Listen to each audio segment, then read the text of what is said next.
Horatio. It is Tubular Tuesday, and I am doing the boudoir edition of our vlogging conversation.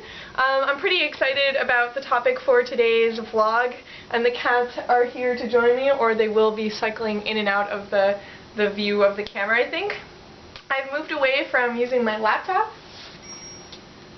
It was really difficult to work with for me for whatever reason. There were too many technical issues, so now I'm working on a Canon camera which sits awkwardly and smallly in things, and so that's how I'm trying to do today's vlog. I would like to sort of start with the question that you asked, which was an awesome question, and your question was, do you have to be a writer of novels? Do you have to be a creator of novels in order to analyze them?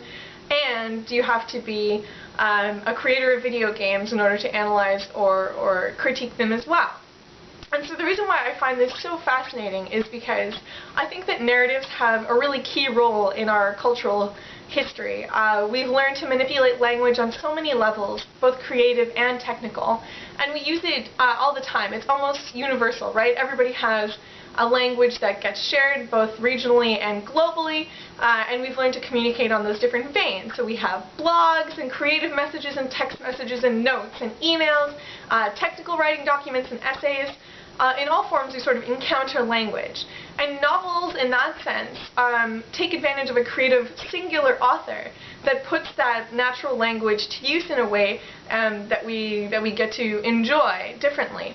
The structure and the process behind it is almost interestingly just as sort of invisible as the one that we see when we encounter video games, which on the other hand are typically multi-authored, right?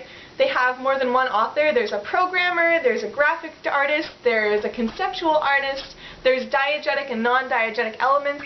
Everything is sort of competing around these different elemental planes in video games.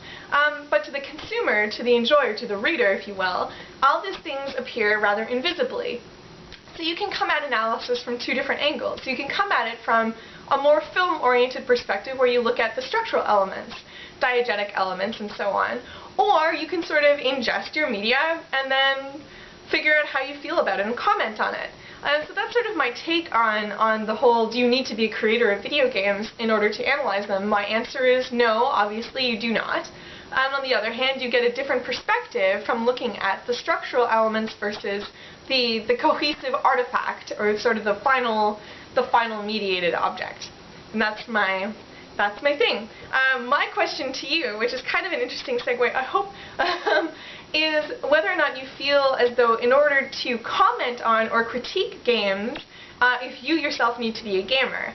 I know that you and I are gamers, but I know that we've also talked about how whether or not we're allowed to comment on certain video games if we have or haven't played them, and whether or not being a consumer of those video games makes you or enables you to talk about things like that. So that's my question. Do you have to be a gamer to be able to talk about video games, or can you never have played a game and still be able to talk about it?